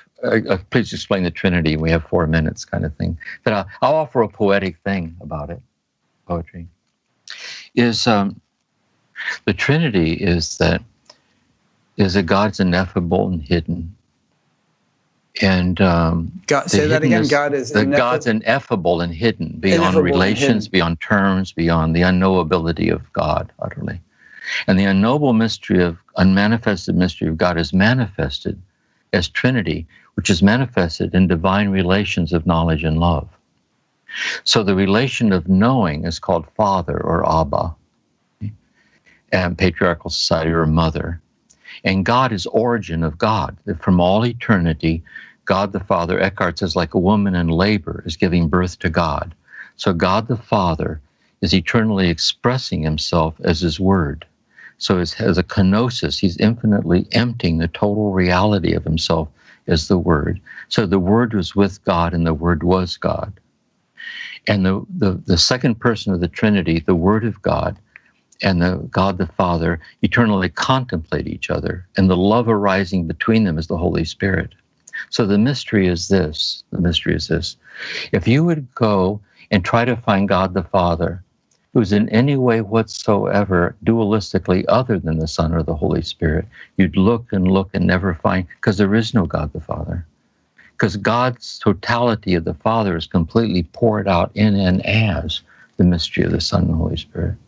If you try to find the second person of the Trinity, you'd look, there is no second person of the Trinity who's dualistically other than the Father or the Holy Spirit. If you look for the Holy Spirit, dualistically other, because distinction and unity and distinction, transsubjective communion. And then what we're saying is this: from all eternity, God the Father eternally contemplates in the Word the eternal possibility of you, hidden with Christ and God forever. So we would try to find you, who is in any way dualistically other than God. Ultimately, you'd look and look. There is no you that's dualistically other than God. Because who you are is who God eternally knows that you are, hidden with Christ and God before the origins of the universe.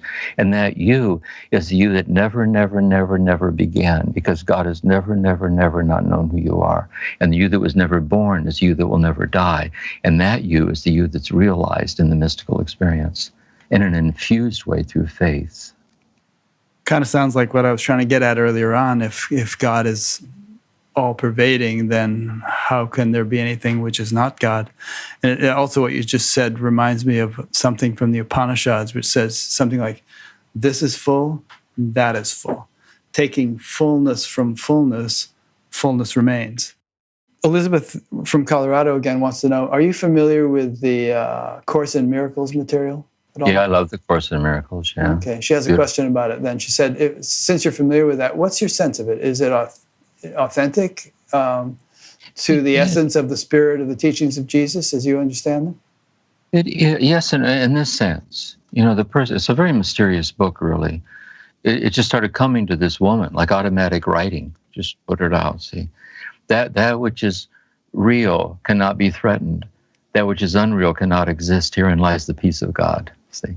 And talks about Christ consciousness in those mystical terms. It's helped a lot of people, So in that sense, it has that mystical authenticity to it. But it's not consistent with the theological heritage of how it would understand Christ and Trinity and incarnation and so on. But it's mystically or spiritually authentic as a spiritual work that touches the hearts of people and helps them. Was it said to have been dictated, as it were, by Jesus? Is he the author and she's just sort of the scribe? She disavowed it. It's interesting, as I understand her. I think she's passed away now. She disavowed it. But then it stood on its own for what it was, and when it was over, it was over. But I think it stands on its own. Like the beauty of it is the presence of God and the beauty of it. Like this, I think she didn't know what to make of it. It's like something that was one of these. That's why they're mystical awakenings. That's why there are some people that are deeply in these traditions outside of world religions. Do I mean like deeply? With certain poets and certain artists and certain philosophers and those who serve the poor. There's the vibrancy of this mystical consciousness outside these lineages of traditions. And the Course in Miracles would stand outside of the orthodoxy of that in a certain mystical consciousness of Christ. And I would understand it that way. But I love the Course in Miracles. It's beautiful. Do you, Christian iconography and stories and all are full of references to divine beings, such as angels, and there's a whole hierarchy of, what do they call them, seraphim and all those different things. Cherubim and seraphim. Yeah, yes. Seven hierarchy. All these sort of celestial realms, and then Jesus himself, appears to be interceding in human affairs, and many people have seen him or heard from him. And there are people who claim to be, channeling Mary Magdalene and so on. So, is your sense that there actually is a kind of a celestial realm that that is highly populated by all kinds of divine beings, and that they are very much concerned with what happens to us here on earth and engage with us in various subtle ways? Yeah, and I put this in the introduction I sent you when Maureen died, when I was with her, and I quoted there that as I was sitting with her, she was dying. I remembered something that Thomas Merton told us at the monastery after one of these old monks died. And he said, it's important to realize that when we die, we don't go anywhere. He said, you don't orbit the earth a few times and go to God. He said, in God we live and move and have our being. So all the angels are here, all those who have crossed over are here. In the interconnectedness of the spiritual order, it's all here. And these presences, these incorporeal angelic presences and corporeal beings who have crossed over beyond history into God, they're all here. And they can communicate and convey their presence to us in all kinds of ways. Mm-hmm. And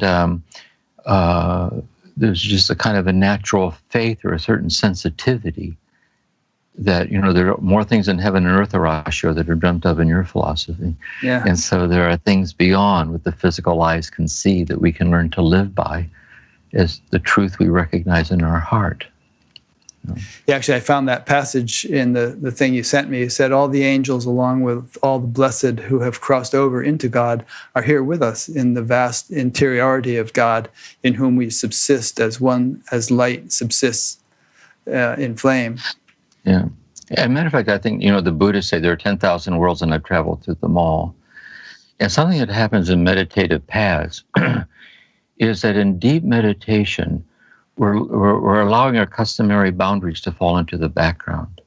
And there's a kind of boundaryless vulnerability that calls for a certain kind of trust or a certain kind of prudent courage, where all of a sudden one's previous assumptions, I like Martin Heidegger's understanding of transcendence, is that which actively surpasses all set limits. So in a moment of wonder, if you were to draw a circle around it, try to inscribe it, that which you're experiencing would breach the circumference of that circle and would do so playfully, as that which it likes to do.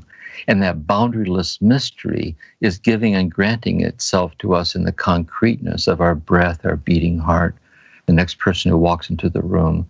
And we're really trying to sensitize ourselves to that and live in openness to it. And what is your sense of the value of effort versus grace? Marie from the USA asked, what is grace?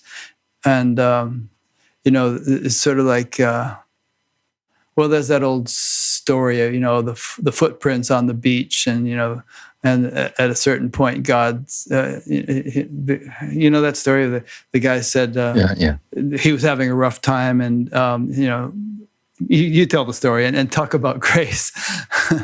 You mean about the two sets of footprints? Yeah, exactly. I forget. Yeah, he's walking along, and what is it? The person is walking along with whatever the divine figure is. Yeah. And then there's just one set of footprints. And he thought God had abandoned him, and he said, "No, at that point, I had picked you up. Carried. I was carrying you." Yeah. Here's my sense of it. Really, let's say grace. Let's put it this way: to be a seeker is to be an intimately awakened by the intimacy of that which cannot be explained. That is, the grace is that which simply appears without effort. Is the grace. See, it's not the consequence of effort. And so we put it this way: it's all up to God and it's all up to us. If I don't commit myself to a life of prayer and meditation, there will be no life of prayer and meditation. But the very desire to commit myself to that is a grace. And the fulfillment that I seek in it is a fulfillment that comes to me as a granting and not the consequence of effort. I may never have realized the unitive state had I not tried very, very hard to commit myself to it. But if realized, it has about it the quality which I know cannot be explained in terms of the consequence of my effort. So the grace is, I'll put it another way in terms of love. Two people who love each other very, very much. I'll put it another way. That when we don't know someone very well, it's easy to express our opinions about them. Let me tell you about so-and-so. When we've loved someone very, very deeply for a long, long time, and we're asked to explain who that person is to us, we don't know what to say. And our heart breaks when we try. And we're grateful for having been broken, having been rendered whole by having our heart broken by love. So the love is the grace. And the grace grew in wayward fidelity to being faithful to it. So there's always the effort. The effort is an openness to a grace that empowers us to make the effort, and the grace transcends the effort. Somehow when I hear the word grace, I'm reminded of that, knock on the door shall be open, seek and you shall find, that verse that if you take some initiative, even a lot of Indian gurus also say, take one more step toward me, I'll take 1,000 steps toward you. If you show some interest, some initiative, some desire for God, then it's as if God says, okay, we got a live one here. Let's give him some juice. Let's start to give him opportunities to pursue this impulse. That's true. You see this in marriage counseling too, where people come in and they say things are in deep trouble. The first question is, if it is possible to save this marriage, do you want to save it? As long as the desire to save it is there, there's something to work with. So it's the desire to go deeper into this that keeps alive the possibility of going deeper into this. And so we're always being faithful to the desire, and then kind of the artistry That's why the mystics are so helpful in offering guidance in this. How do I actualize the desire? What is the wisdom of the path along which the deepening occurs? Because the ego is subject to self-deception. We get veered off track and get confused. I was listening to your podcast. You were taking questions, and there was some guy who said, I've been kind of on the path for many, many years now, and regular meditator and all this stuff, but it's gotten really difficult for me, and I'm beginning to feel very frustrated. And it's like I can't really continue. And you said, well, just go easy on yourself. Take a break. Watch reruns of Seinfeld. Stop meditating for a while. What the heck? You can always come back to it. Yeah. That every beat of your heart is the gift. Your life is the gift. Going over to close the kitchen window is a gift. Like, step back into the gift of the ordinariness. Back off a little bit and let it come to you. Sometimes we try so hard we drive away what we're looking for. We struggle. We strain with it instead of.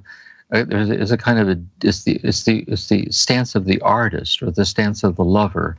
There's a kind of non-impositional sincerity that kind of forms the path, actually, I think. Like you said about that guy that was holding a candle so it would burn his fingers if he fell asleep. It's like, chill, dude. I mean, just like, kill.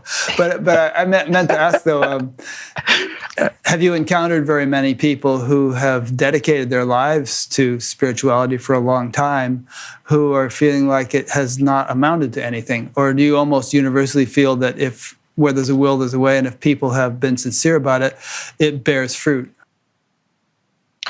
Well, I would say in my retreats that I give, and people would come to me for therapy because they want spirituality to be a resource in their therapy and so on. But they haven't given up on it where they wouldn't come to the retreats. So they're still hanging in there. But I have talked to people in therapy who have given up on their spirituality. I have talked to them. Because they felt like it wasn't working for them? They weren't getting anything out of it? It just wasn't working with, that's right.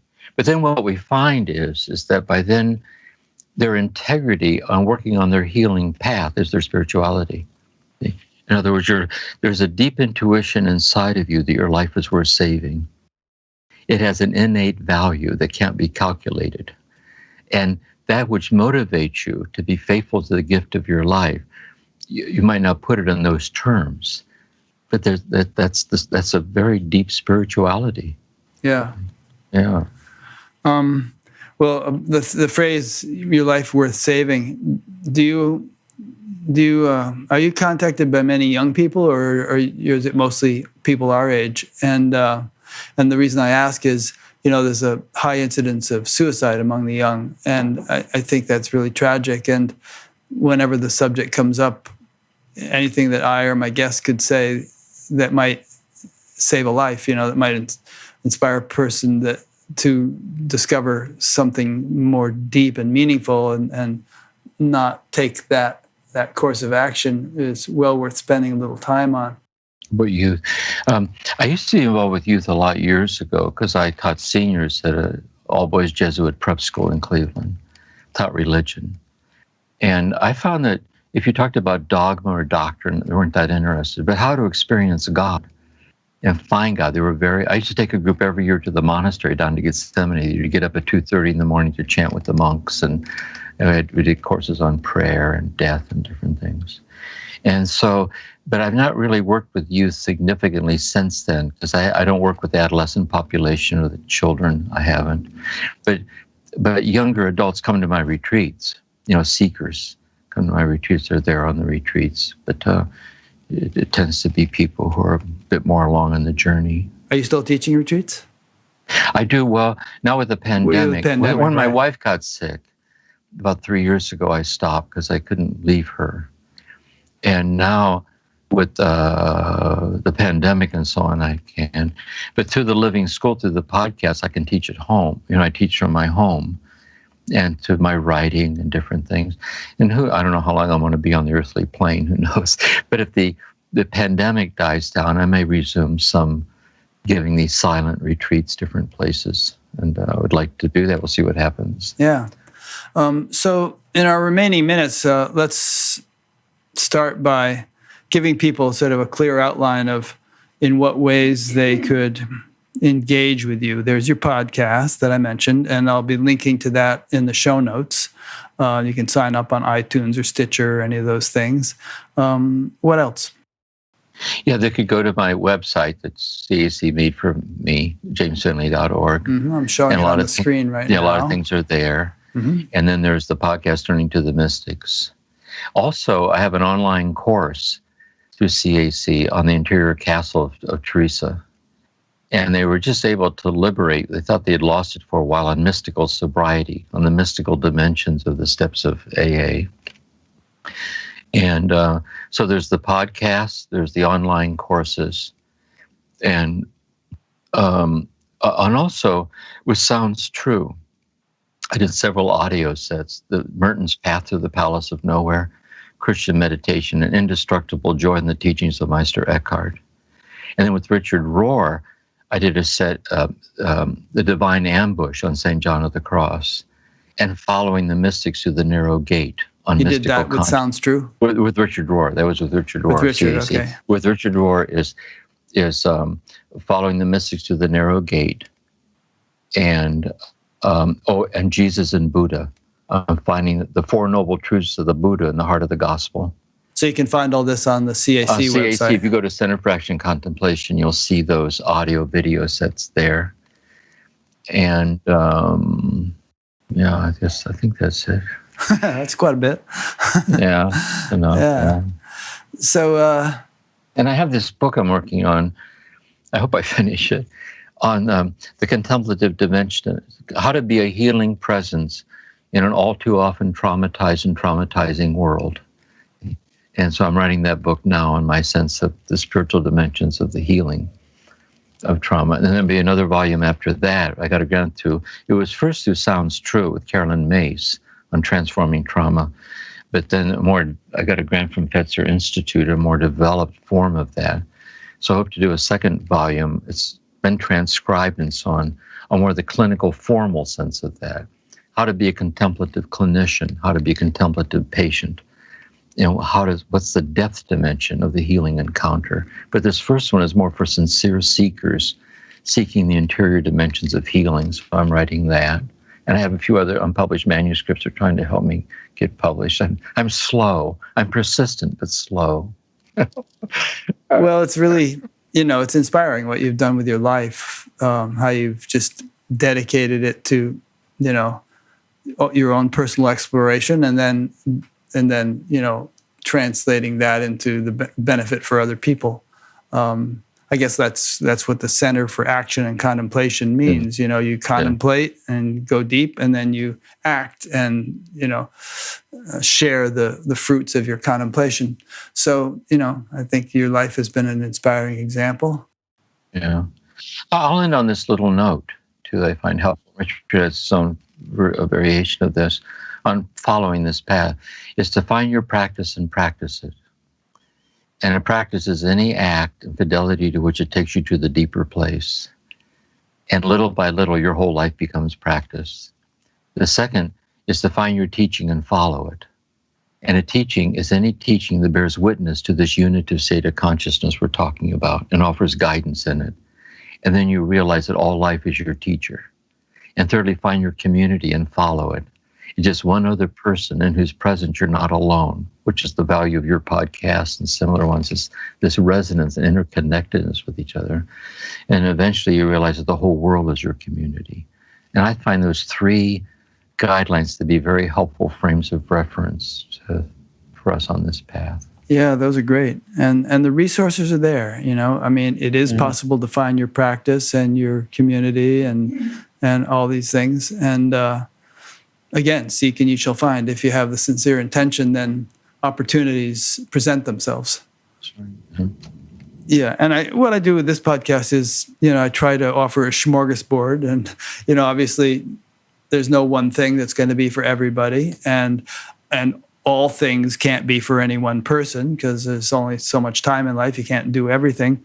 But I hope to just give people a taste of this teaching and that teacher and so on and so forth, and they find something you resonate with. Yeah, and that's why I agreed to do this. I don't accept all these invitations, but I just sensed in the integrity and the quality of what you do. I just sensed the affinity with what I do. Like monasteries in cyberspace, we're all interwoven with each other like this. And the more interconnection that goes on, the better off the world is, really. Yep, it's a collaborative effort, really. It is, yeah. Well, I felt that too. And you and I chatted a year or two ago, and I guess, you're at that point, you're saying, well, my website's not ready and this and that. So this just felt like the right time to do it. Yeah, that's good. I'm glad we did it. Yeah, me too. Well, thanks so much, Jim. It's been a lot of fun. It's been a fun week listening to your podcast. I've been doing a lot of walking in the woods, which you've done a lot in your life, and all the while listening to your podcast. And it's been great having this conversation. Thank you. I'm so glad I did it. Yeah. It was great. Thank you. So to those who've been listening or watching, as usual, there will be a page on batgap.com about this interview with, links to all the appropriate things, the websites and the books and everything. So go there. If you happen to be listening to this in your car, you don't have to write things down. Just when you get home, look at that page, and you can hop over to Jim's books or, website and so on. Thanks for listening or watching, and we'll see you next week. And thanks again, Jim. Thank you. Yeah. All right. Take care. Yeah, thank you so much. Good. Thanks.